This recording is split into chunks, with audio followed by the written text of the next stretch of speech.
Trademarked, a story from Richard Hampton's Gallery of Tragedies, narrated by Bobby Lax. So, honey, how was your day? It was a formality when I said it, a pleasant start to our evening ritual we were so accustomed to by now. I knew the next words out of her mouth I'd never catch, never process, and damn sure never remember. It wasn't because I was a bad husband. It wasn't because I didn't love her. She was my best friend, my rock. Tonight her words would go in one ear and out the other, because all I could think of was the second part of our evening formality, the part I usually cared less for. My days seemed boring and trite compared to hers, but tonight my part was going to steal the show. Tonight I had something real to tell, something that would surprise her and show her I could add some spice to my life. It would be daring. I couldn't wait to see the look on her face. Hell, the news would probably turn her on.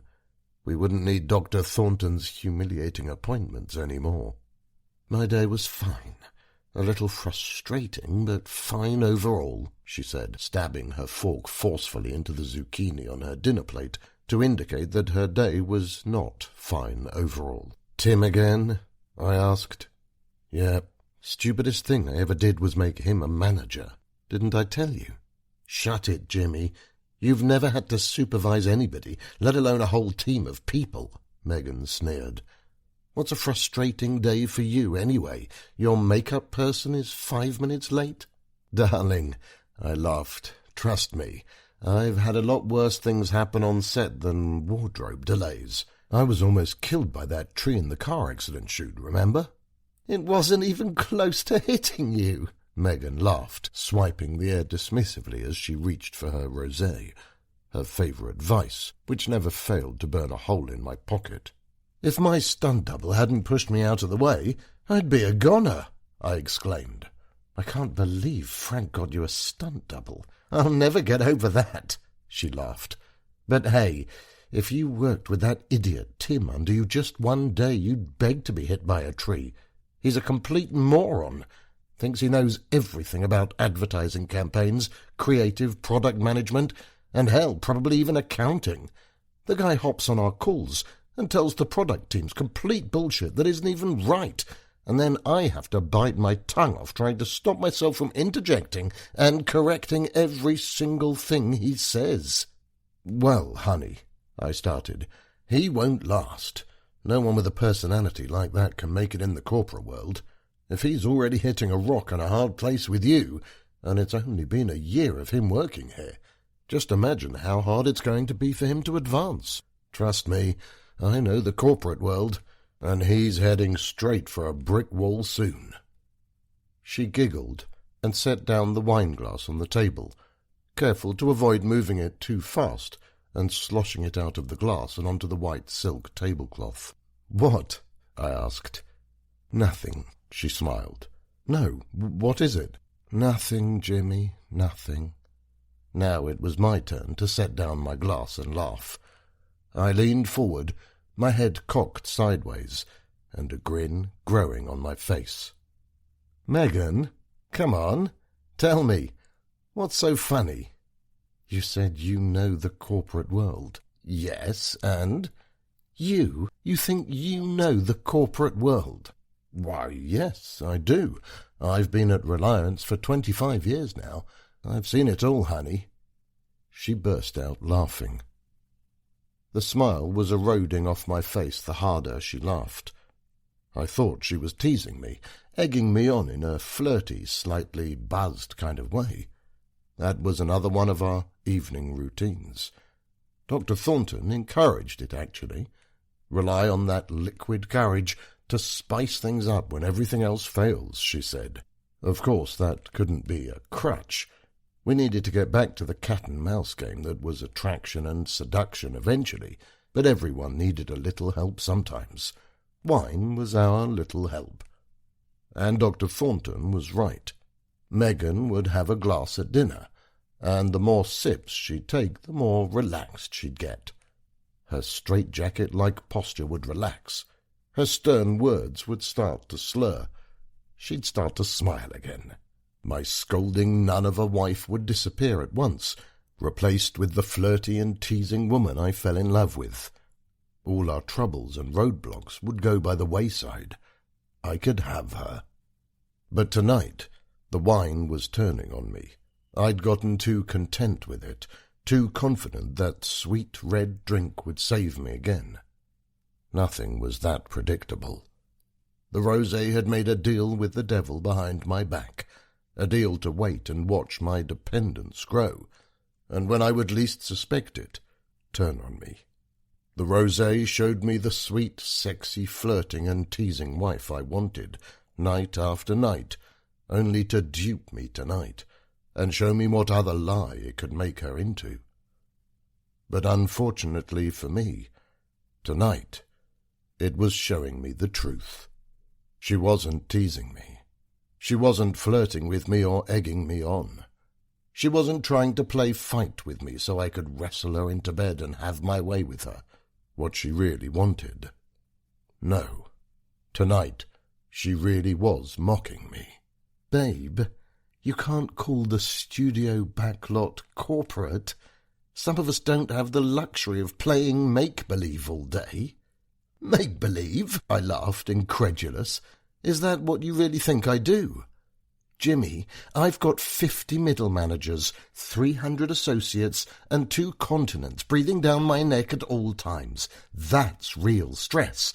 That's the real world. No offence to you. Oh, I said, my hands now in the air in mock surrender. No offence taken, honey. It's not like my so-called make-believe job has paid the bills and put us in this wonderful home and lined our pockets to the envy of everyone around us. No, that was all you, dear.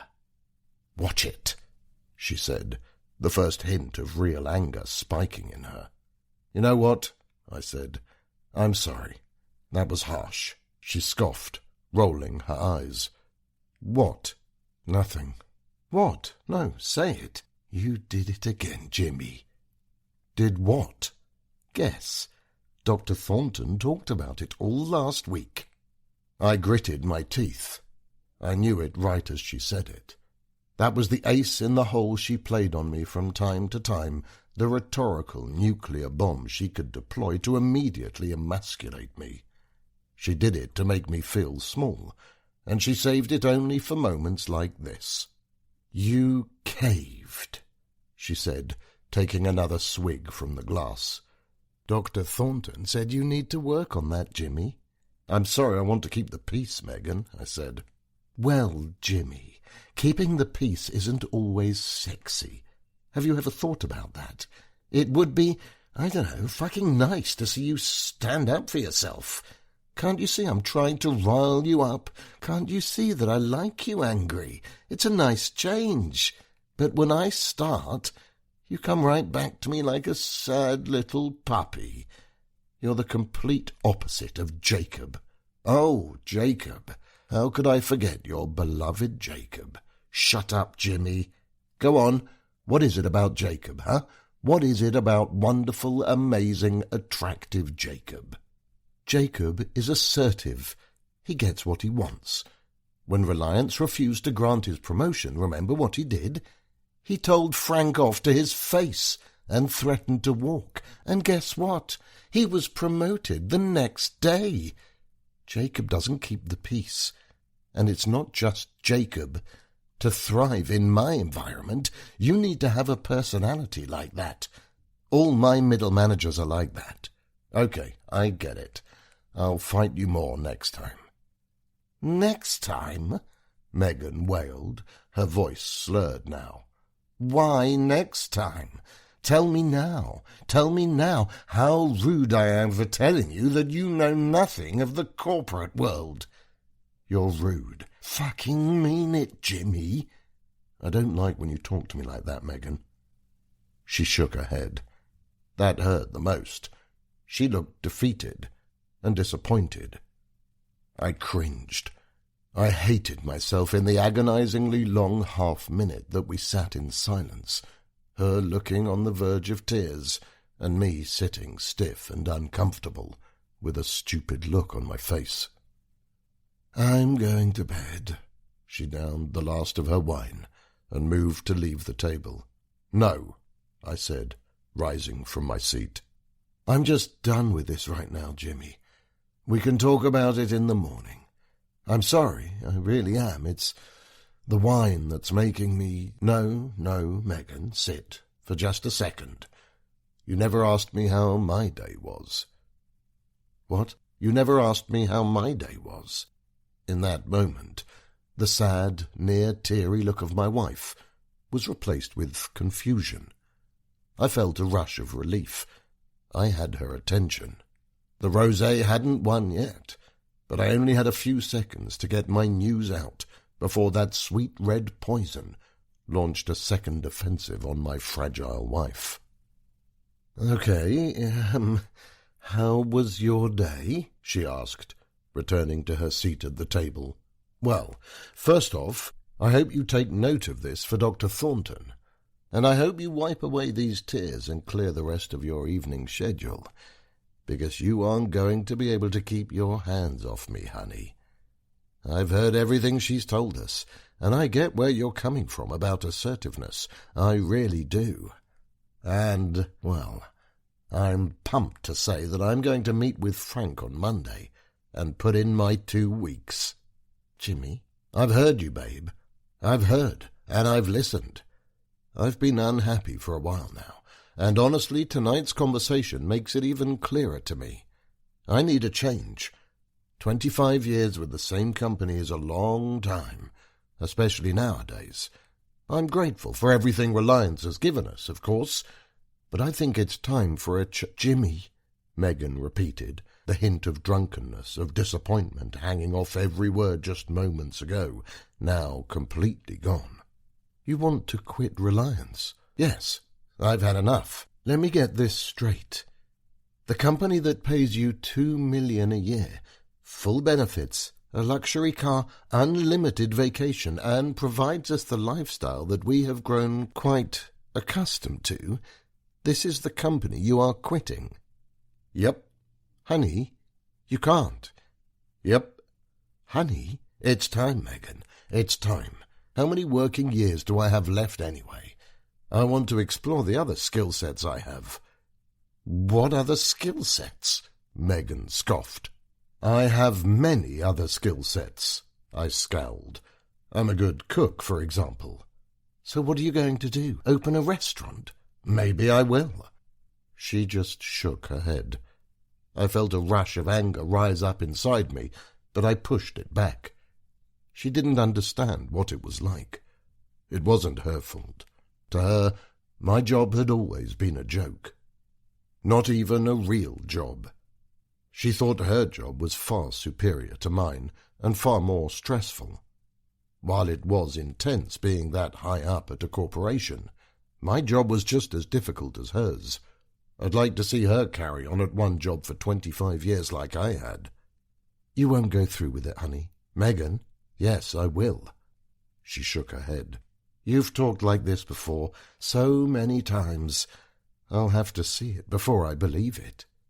Well then, brace yourself for Monday, because I'm going to blow your mind. Just prepare yourself. You're going to cancel every single meeting we have with Dr. Thornton this year after you see me take back control of my career. Frank isn't going to know what hit him. We'll see. We'll see. The obligatory euphemism that indicated she was done arguing with me. A little quip that made it clear she did not agree with me. I held my anger back and gritted my teeth instead. I resolved to hold my anger at bay. It would all be worth it on Monday. I was going to impress the hell out of her. I was going to quit my job. Jimmy, how the hell are you? Frank anchored my hand in his vice grip and shook so vigorously that I was sure he'd broken at least one of my fingers. Frank Polmine was the only person at Reliance with a tenure longer than mine. The man had started off 5 years before me as a salesperson, young, Attractive, the body of an ox and the humour of a sailor, Frank Polmin had risen up faster in the company than many thought possible. The women loved him then. He churned through secretaries like they were candy. One minute they'd be bright-eyed and bushy-tailed, excited for a career in insurance, and the next minute they'd be sobbing in their smeared mascara, begging Frank to abandon his wife and stay with them forever. He had a way with women back then. Hell, he could have started a whole new career for himself as a pick-up artist. I sure as hell would have taken notes from him. His infidelity was the worst-kept secret at Reliance, a secret so open even his wife was aware, and certainly didn't seem to care after he sent a new car or vacation home her way. However, good things always come to an end. Over the years, his star faded. He gained weight, took to alcohol like a horse to water, and became comfortable. The secretaries were less numerous. The promotions, the constant praise and attention, and the glories that came with being an executive at the company all dried up. At first he fought it. He hit on women half his age at the Christmas parties. He lashed out at other executives he viewed as threats to his position. He even managed to elbow his way into meetings with CEO Darren Hastings to try and talk his way out of his decline. But eventually, like everyone, he gave up. He accepted the reality of his situation and was a happier man because of it. Over the years, I'd seen his transformation from Casanova C-suite employee-in-waiting to a tired old executive clocking in and clocking out. Putting aside all his foibles, I still felt a certain fondness for the man. He'd watched my career grow as much I had watched his, and his advice had proved instrumental to me. That's what was going to make today so hard.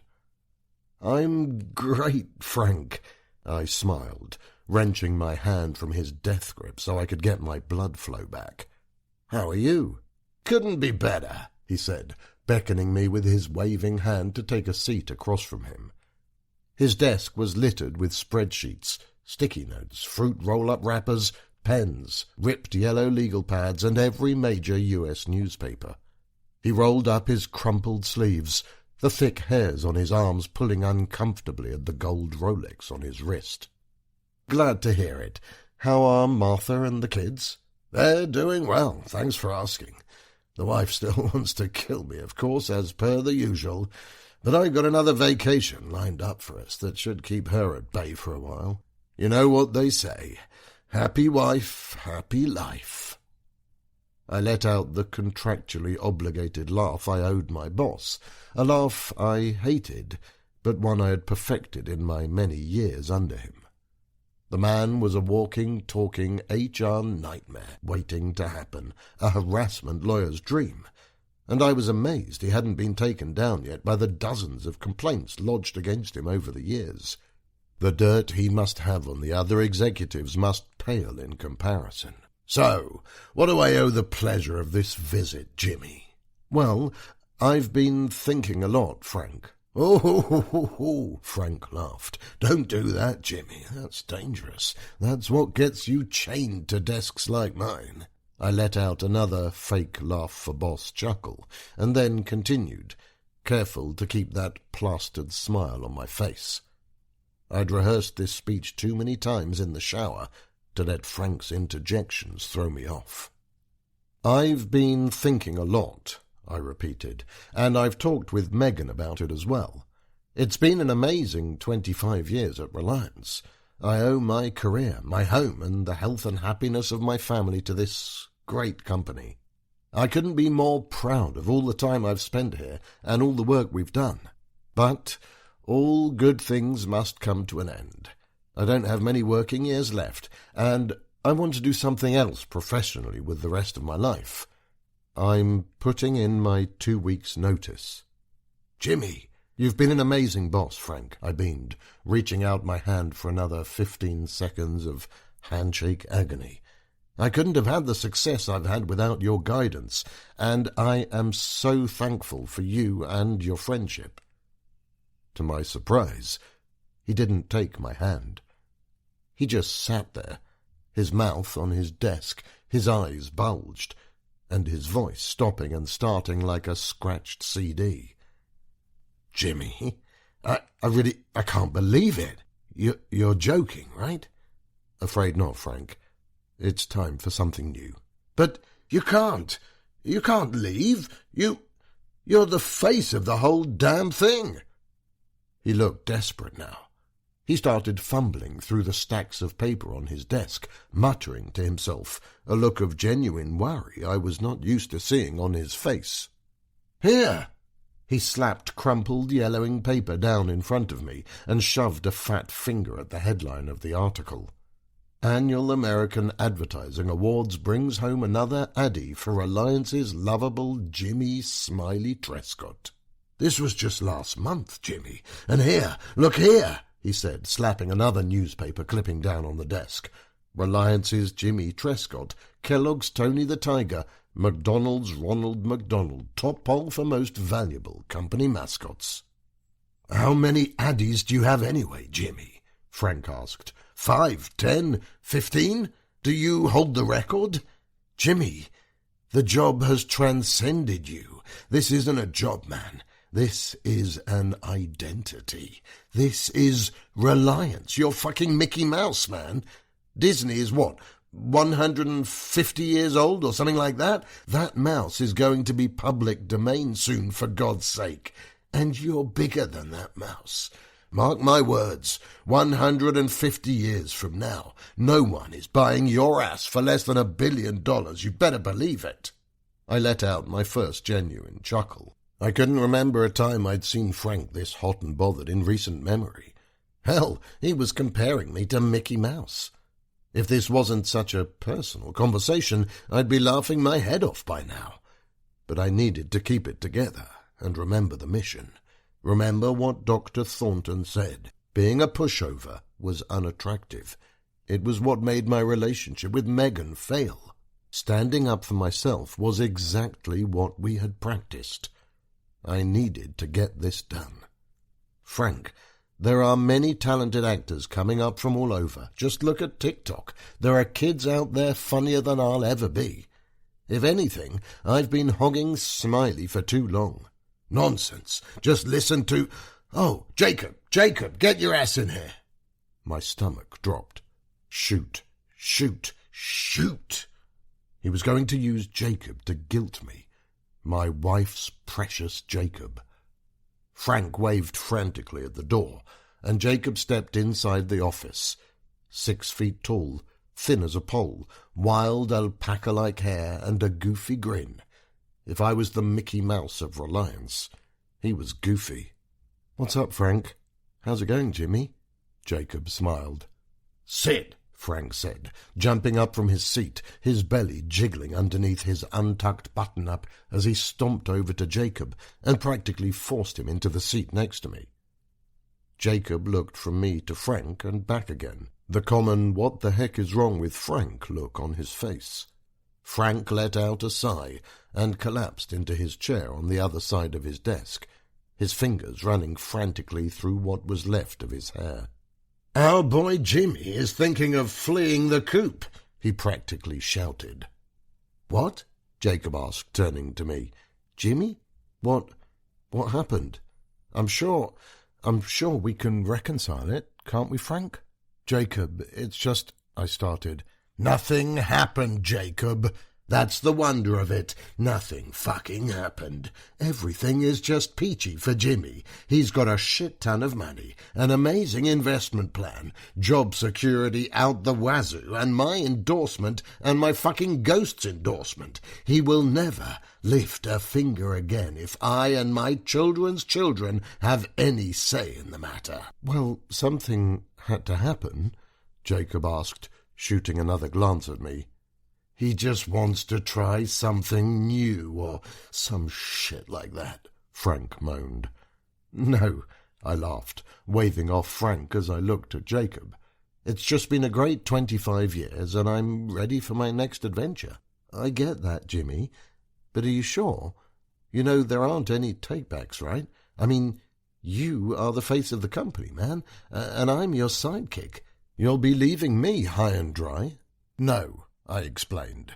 "I won't. You're the straight guy, and I'm the funny guy. That's our shtick. But now that I'm gone, Reliance needs another funny guy. That's you. I've been your friend for 10 years now. Our first commercial together was that pogo stick one, remember? You were amazing in it. You were funnier than me. After that, I remember the talk around the place of you taking my spot. There was talk, right, Frank?" "There was talk, but—" "That's you now, Jacob. You're the funny guy. It's your time to get a sidekick." "No!" Frank exclaimed. He shook his head at Jacob vigorously, as if he was worried I was getting to him. "No, no, no. Jimmy, do you know how much it costs to rebrand a campaign, let alone rebrand the entire goddamn company? It cost over $3 million to get Stacy off all of our billboards in just the Midwest alone. Getting you off all our billboards, our merchandise, our branding, our social ads, our logos, our pamphlets, my God, even our stationery. It would be upward of $80 million, easy. It's a non-starter." "I need to do this, Frank. I don't think you're hearing me. The Stacy debacle was last minute anyway.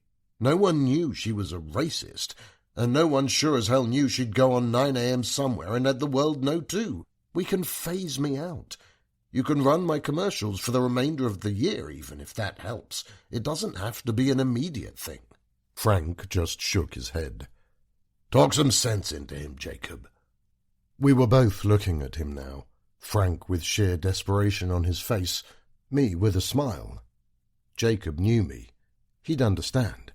Hell, this would be good for his career more than anyone. "Jimmy, I get where you're coming from, I really do. Trust me, there's been times when I was in the shoes you're in now, but, man, not another light bulb just went viral. We got more views on TikTok than those yodeling dancing twins. For a corporate brand to pull that off, that's amazing." "Great point, Jacob," Frank beamed. "Pull that up. Remind Jimmy of what you and he gifted the world." Jacob pulled his phone out of his pocket, rotated it so both Frank and I could see, and opened TikTok. "Guys," I laughed, gesturing helplessly to the two of them, "what are you doing?" "Just watch," Frank insisted, taking the phone from Jacob as soon as he got the commercial pulled up and shoving it in my face. I was standing on the street next to a mailbox emblazoned with the red and yellow Reliance logo stamped on the side of it. Behind me was a meticulously manicured green lawn and a typical brick home. A golden retriever lay next to a tennis ball, a stereotypical white picket fence behind him leading to the backyard. I was creepily smiling at the camera, just waving. "Boy, I'm happy," I said. "Just look at the brand new car." From the corner of the frame came a slow-moving, polished-to-perfection red Tesla Model S. At the back of the car, pushing with all his might, drenched head to toe in sweat, was Jacob. He grunted, heaved, and growled as he pushed the car inch by inch down the street toward me. "Smiley," he shouted, Why do I have to push the car to your house every day? Why can't you just drive it home?" "Because, Jacob," I said, walking toward the camera and away from my exhausted friend, "don't you know that driving your car mile after mile can add up over time and add wear and tear to your car? I can't afford constant trips to the shop, and if something happens to my baby and I need a repair, the insurance companies are going to charge me an arm and a leg." Jacob stopped pushing the car, stepped into the immaculately manicured green lawn, and collapsed to the ground, his face now even with the golden retriever. "But, Smiley," he heaved, "don't you know Reliance covers general wear and tear?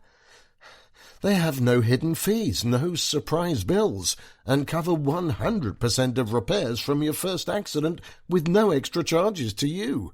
I turned to my fatigued friend, a comedic grin on my face.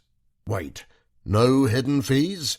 "Yes." "No surprise bills?" "Yes." 100% of repairs covered?" "Yes, of course." I turned to the camera and a bell sounded as a light bulb flashed above my head. "Oh no," Jacob sighed. "Not another light bulb." The camera panned to my grinning face before a flash of shots overtook the screen. Me and Jacob speeding down the freeway with my foot pressed to the accelerator and Viva Las Vegas playing on the radio. Us bouncing the car through the desert like a dune buggy, with the car practically falling apart. A clip of us using the car as a shield during a game of paintball. A shot of us holding hands and praying before driving the car out of the back of a military aircraft. Our screams superimposed to the Bee Gees staying alive. The car tumbled through the air as we screamed before the parachute connected to the car deployed, revealing the Reliance logo. The commercial ended with us driving the Tesla to a fictional Reliance service centre. The car was so mangled and beyond recognition that the attractive Reliance service rep sitting behind her desk spit out her coffee. "Hi, Marcia," I said, hopping out of the ruin of the car and running over to the woman's desk. "We are here to punch our Reliance 100% repair guarantee card, please." Guys," Marcia began, "our guarantee doesn't cover whatever happened here." "Oh," I said, looking at Jacob. "Thank God you don't own the car, right, Jacob?" Jacob looked at me, his lip quivering, tears streaming down his cheeks. "Oh, shoot," I said.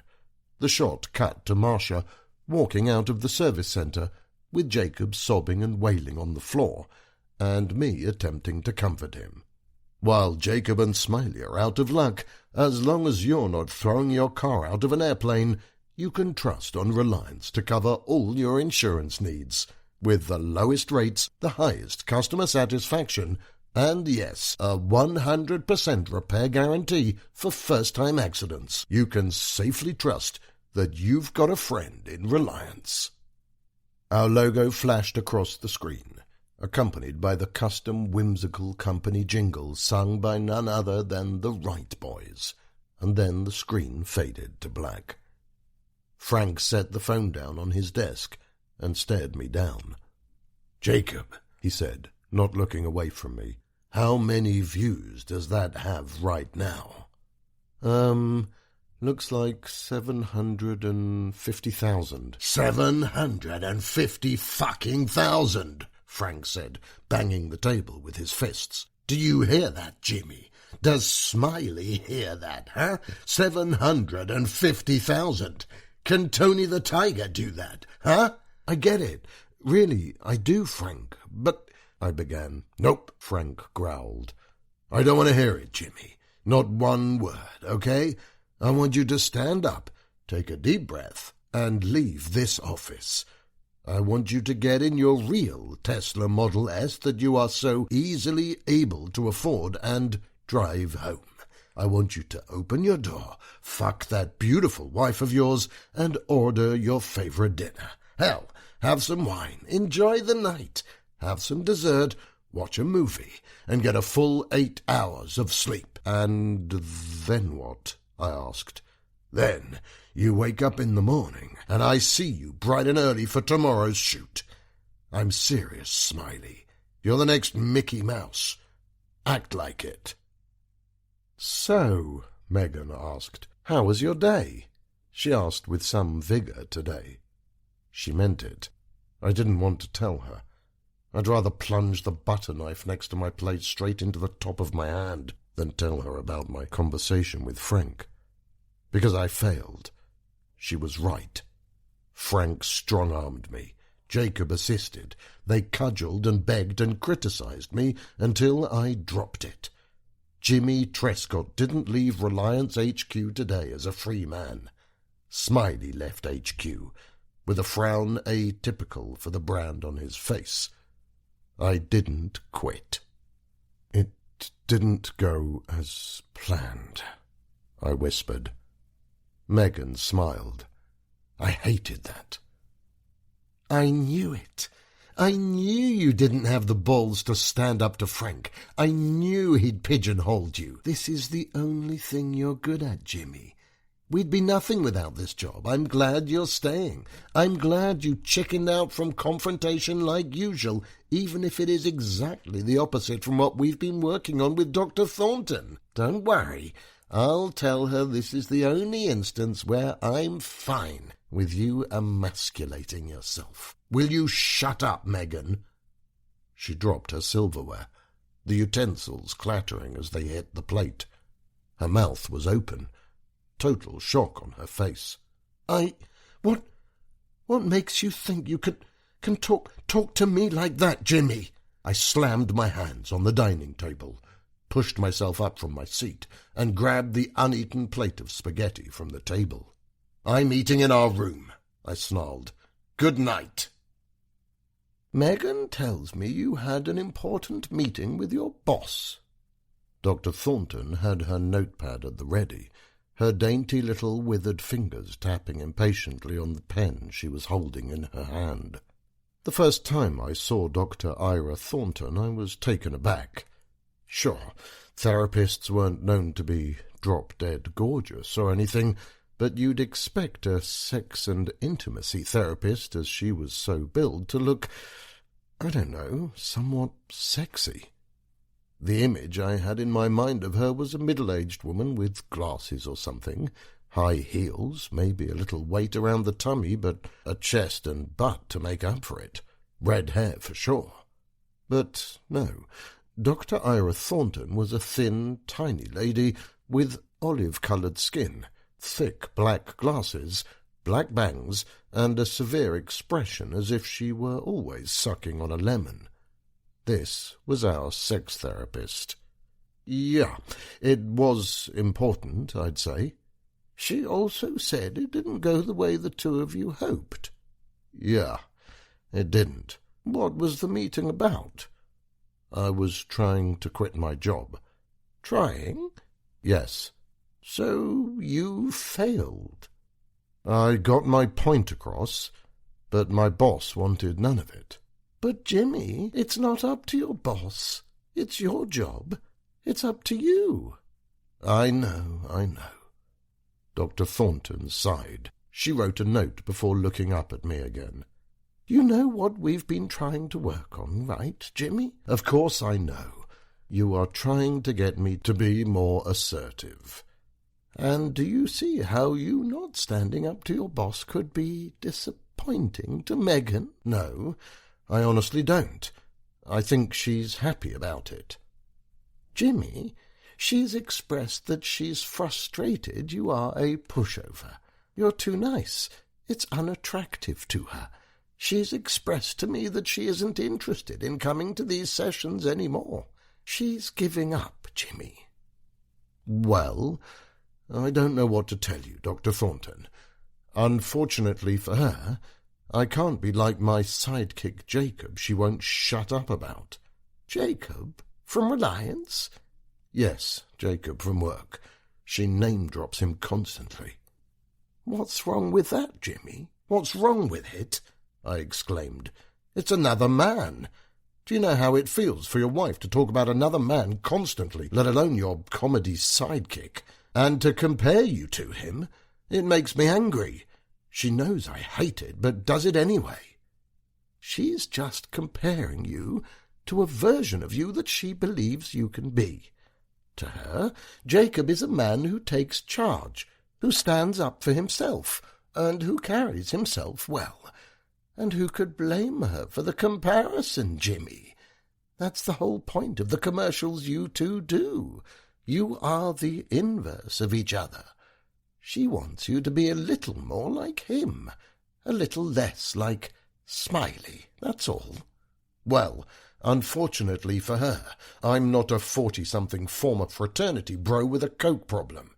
I'm serious, Jimmy. Please listen to me. Listen to her. She's giving you a roadmap. Well, her roadmap makes no sense to me.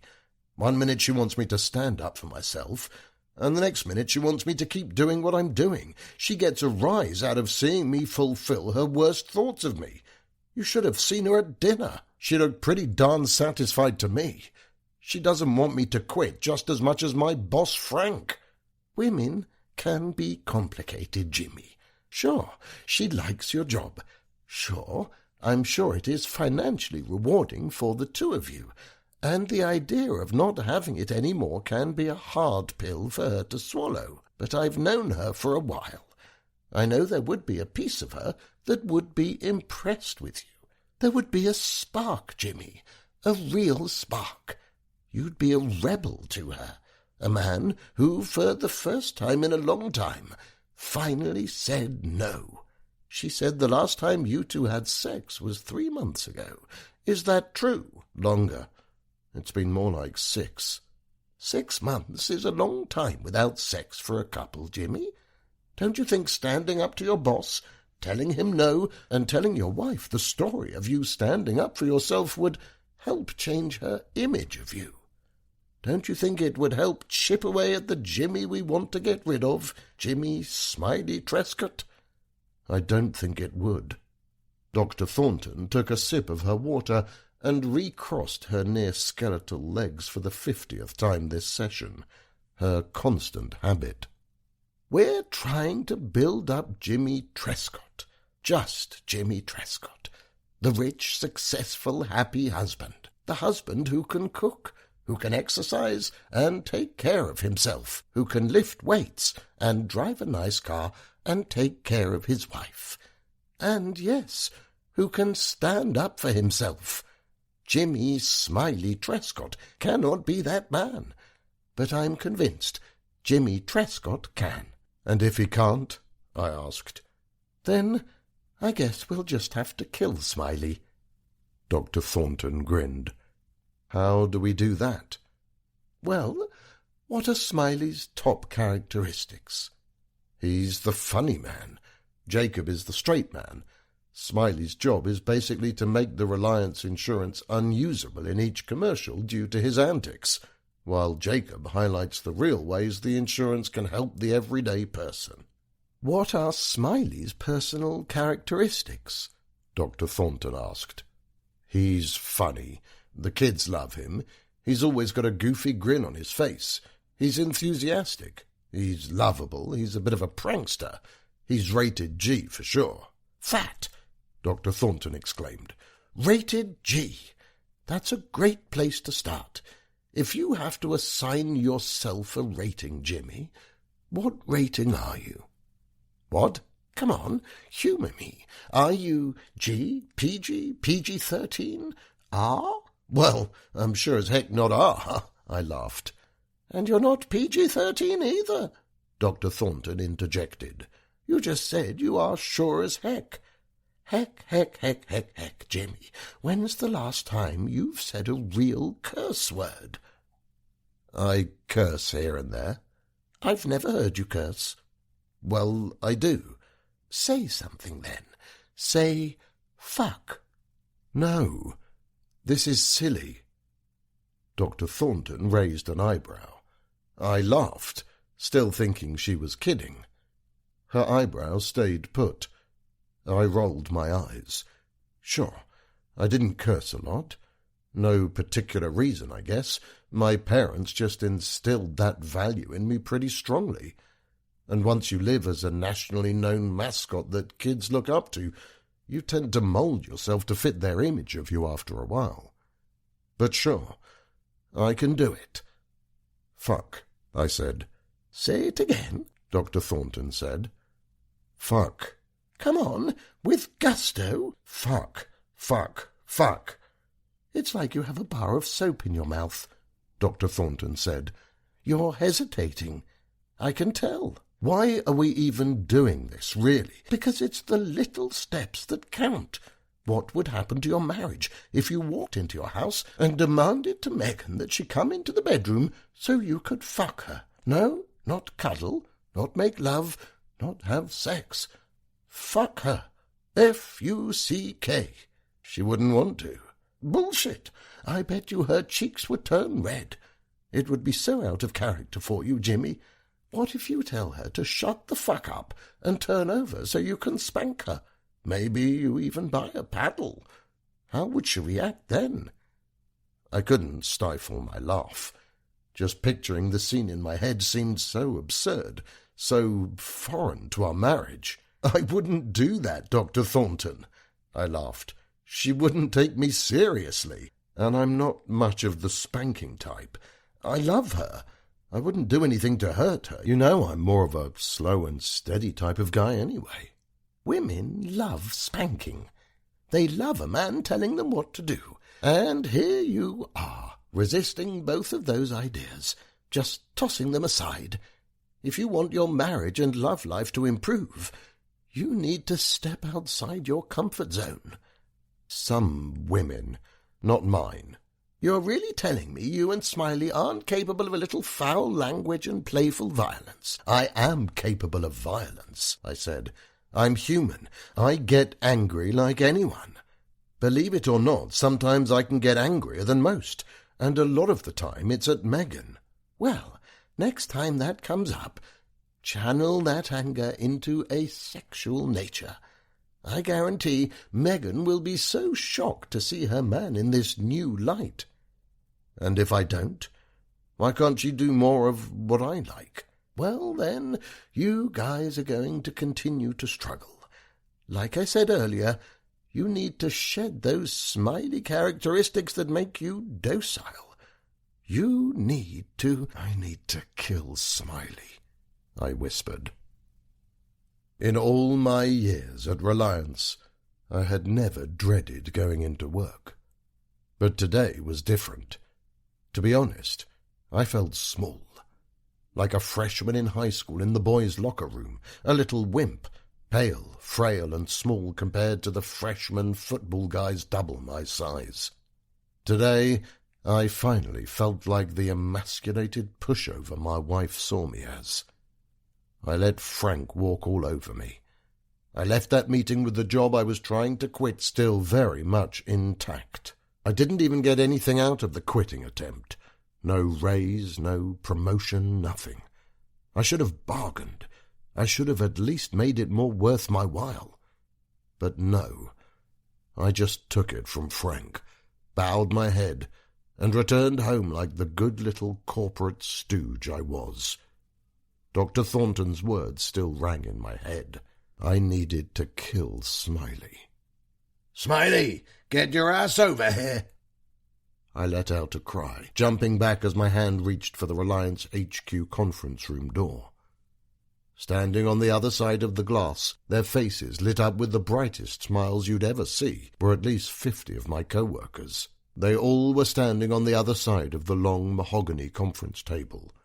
The table, usually covered with laptops, iPhone chargers, notepads and paperwork, was replaced with nothing more than a massive red velvet cake. Everyone was on the other side of the table. Patrick from accounting, Annie from HR, Daniel and Wade from creative, the entire intern class of 2022. And, of course, standing right behind the cake, Frank and Jacob. What is this?" I asked, stepping into the conference room, my eyes locked on Frank. "We decided to throw a little party for you, Smiley," Frank beamed. "You've been with the company so long and have worked so hard, and we thought it would be nice to celebrate you a little bit. We got your favorite red velvet." "Ah, I see. A little party for me. Just completely out of the blue. No reason at all." They thought I was stupid. Or they thought I was too much of a wimp to say anything. They thought I'd just convinced myself it was a coincidence that they threw me a party the day after I threatened to quit. Makes perfect sense. "We got a piece cut for you already, Jimmy," Frank smiled.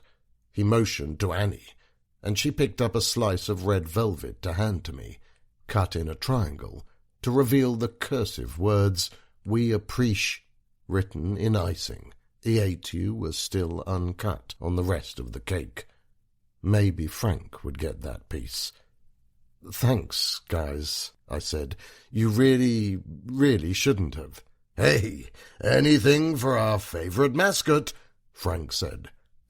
Second favourite, Ronald McDonald still has you beat," Ian from marketing quipped to the laughter of the group.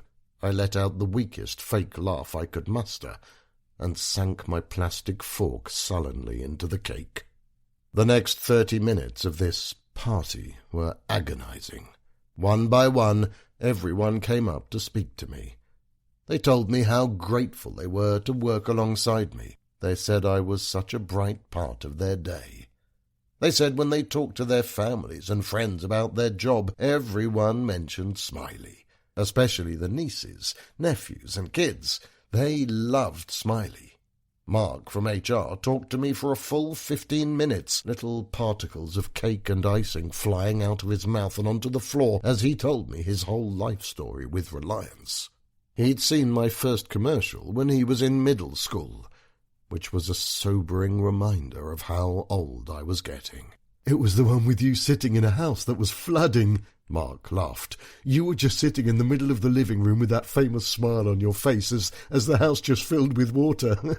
I think there was a clock or something in the corner of the screen and it was moving fast, and all of a sudden the water was up to your neck. And then you said something like, 'Shoot, I should have gotten Reliance,' or something like that. It was hysterical. That's the first thing I saw that made me want to get into insurance." I feigned another laugh at the clearly nonsense story Frank had surely concocted with Mark before the party. Who the heck in middle school would see one measly little insurance commercial and decide, "Hey, I'm going to work in the HR department of that nationally recognized insurance company"? It made me angry. It was disingenuous. It was fake. It was surely just one of Frank's many plots for today's party to boost my ego. But Smiley behaved. He thanked Mark. He thanked the countless other butt-kissers that came after him. He ate his cake. And, of course, he smiled. At the 45-minute mark, Frank brought the room to attention by clicking his red solo cup with his plastic fork as if he were giving a toast at a wedding reception. Everyone, attention, please. Thank you. I appreciate you all being here today to celebrate Jimmy and all he does for our company. His years of dedication are what has made this company what it is today.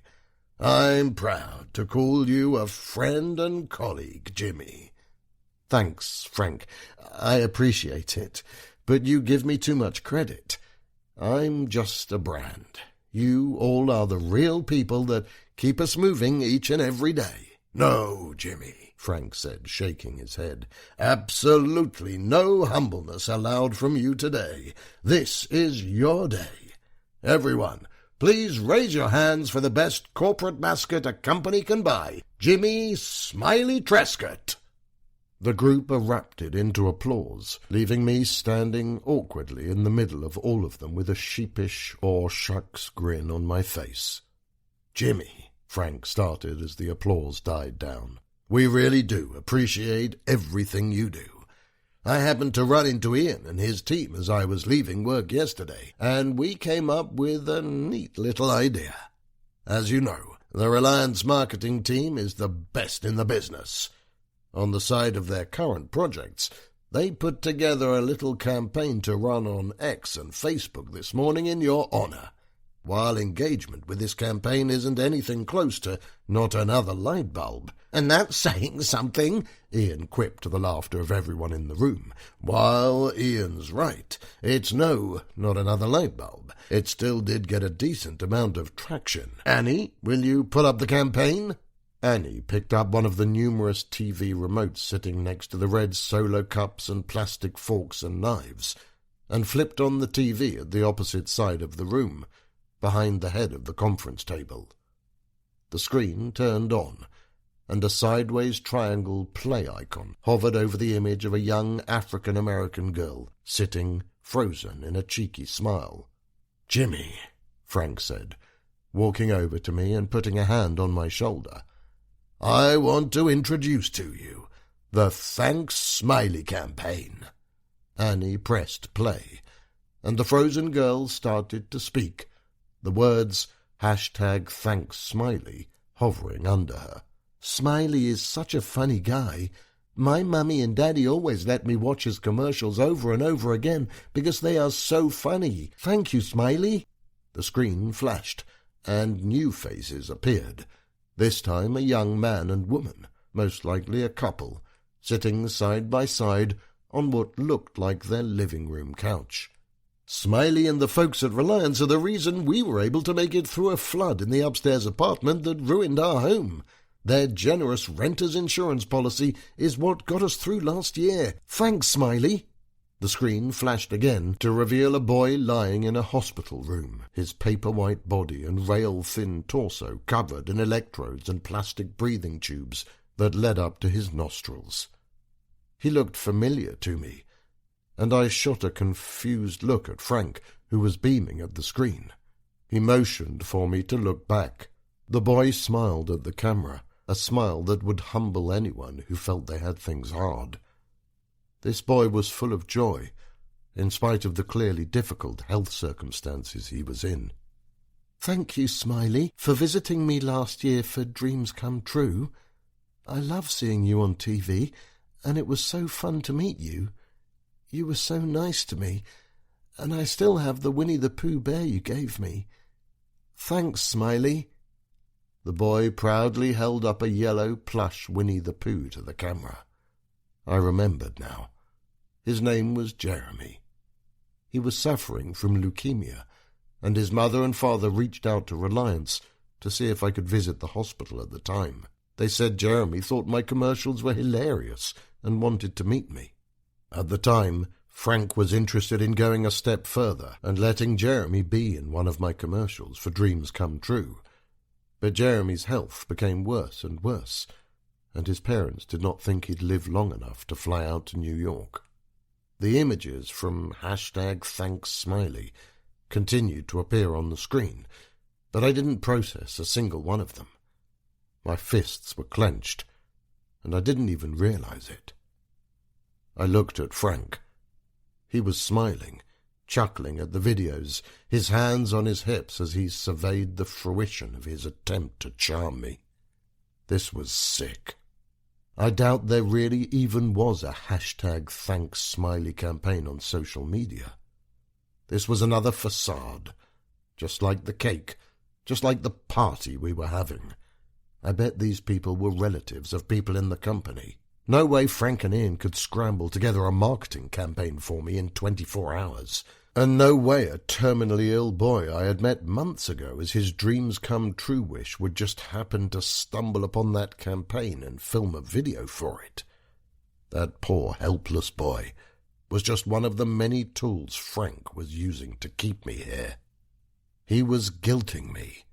He was reminding me of the impact my job had on people, the impact Reliance had on people.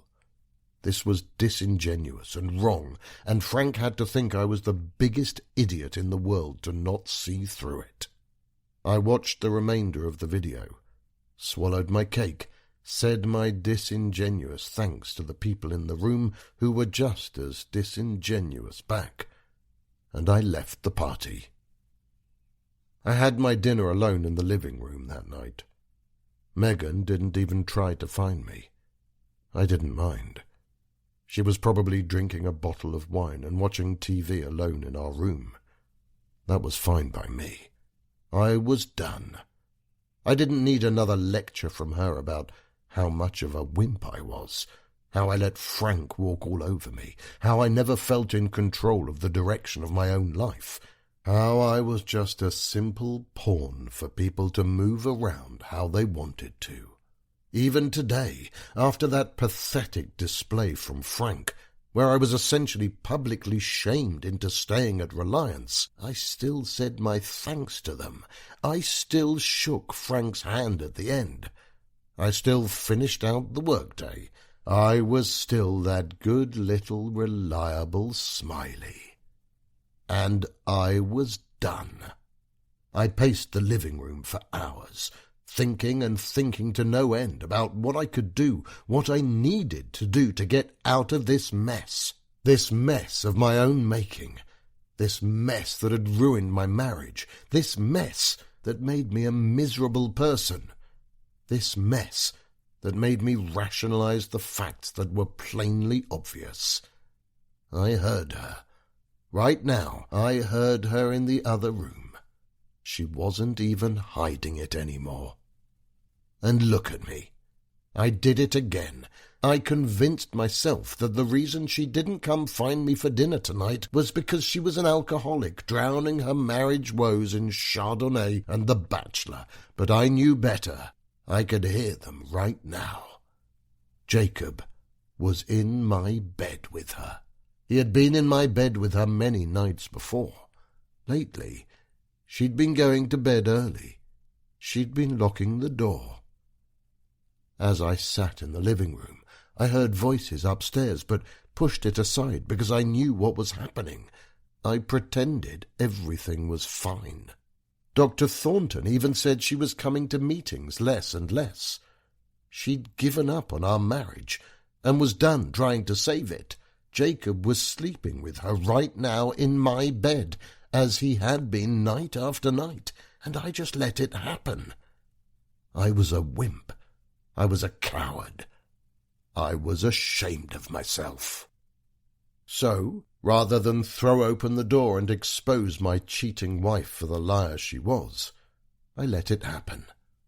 I knew screaming at her, beating up Jacob, if I could even throw a punch, and pretty much ending my marriage right then and there, wasn't going to be enough for Megan. She wanted to see me stand up for myself. She wanted something big, a grand gesture to show her that I was the man she wanted me to be. The strong, powerful, and assertive man she pleaded with Dr. Thornton to help me become. The good news for her was I had something big I could do. A major moment that would show her once and for all I was capable of standing up for myself. I was going to fucking kill Smiley right in front of Frank once and for all. I was going to blow Smiley to fucking smithereens while Frank watched. Megan was going to see that I was capable of something this big, and she was going to see that Jacob fucking fuckface had nothing on me. So I let them screw in my bed. I let my marriage be defiled, because tomorrow it wouldn't even matter. Tomorrow everything was going to change. "Can you come with me to the shoot today?" I asked Megan. "What?" She yawned, clearly tired from screwing Jacob last night. She was sipping her coffee in her pantsuit, 5 minutes from leaving in one of our 2 Teslas to head downtown. I said, "Could you come with me to the shoot today?" I asked. "I want to show you something." Jimmy, I have a client pitch at 9:30. Why didn't you tell me about this earlier?" "It just came up. I had a realization last night, and I want you to be with me when I tell Frank. I'll be done by 9. That should give you enough time." "Whatever," she sighed. I smiled. "Oh, hello," Frank said, pushing right past me to put out a sweaty paw to Megan. "What gives us the pleasure to see such a lovely creature on set today?" Frank and Megan chatted, but I didn't take in a word they were saying. My heart was raging, a beating thud reverberating throughout my entire body, so loud I felt panic that others would hear. I was in a cold sweat now as I surveyed the room. Director Jake Fell was talking with 2 camera operators in the corner of the room, while several Reliance executives were huddled at the other side of the room, talking in hushed tones as they looked at the set. The same eerie green grass, simple brick home, and red Reliance logo emblazoned mailbox from our Not Another Light Bulb shoot were the main elements of today's spin-off commercial. Jacob stood in the grass and waved to me as I approached, a smile fitting of Smiley on his face. "Morning, Jimmy," he grinned, his scummy grin. "Ready to break the internet with Not Another Light Bulb, the sequel?" I nodded, my head pounding too hard to fully understand what he was saying. It felt like I was at the bottom of a pool now. Head pounding, a sense of helplessness taking over me, no escape and breath in sight. I took a deep breath, as I was sure my face was turning red. "Okay, guys," I heard Frank's voice from behind me call out. "Let's bring home the magic for Team Reliance. Jimmy, are you good to go?" I reached into my pocket, my hands fumbling, my heart pounding so fast now I felt like it was being squeezed manually by a hand, squeezing again and again, forcing blood in and out and through my body. Every squeeze was another gasp, pushing me closer and closer to Jacob. Every pulse a bit of motivation to keep moving that hand into my pocket, keep reaching, keep grasping, keep pulling. "Jimmy? All good? You okay, Jimmy?" Jacob asked. I felt a prick on my fingers, and the slow drip of blood rolling down my hands as I grabbed it. I ignored the pain and went all in, my hand now fully inside my pocket. "Jimmy?" Jacob asked. I wrenched my hand out of my pocket, thrust it forward, and buried the 6-inch dagger deep into Jacob's throat. The pounding of my heart stopped. The hand let go of me, and for a moment of peace there was no more pounding. I was rising to the surface of the pool, the pressure on my head and body releasing as I neared the top. The cool sweat on my skin dissipated, and the fixed grit of my teeth relaxed. I may have even broken into a smile. The dagger sank so easily into Jacob's carotid artery, it felt as if I were cutting into the red velvet cake from yesterday. His eyes grew wide and black, and a rivulet of red-hot blood exploded from the wound and sprayed all down his shirt and onto my face. "Jimmy!" someone screamed. Jacob was dead before he struck the ground. I pulled the knife out of his neck as he tumbled down. He hit the now reddened grass of our fictional suburb home with only a faint rustle.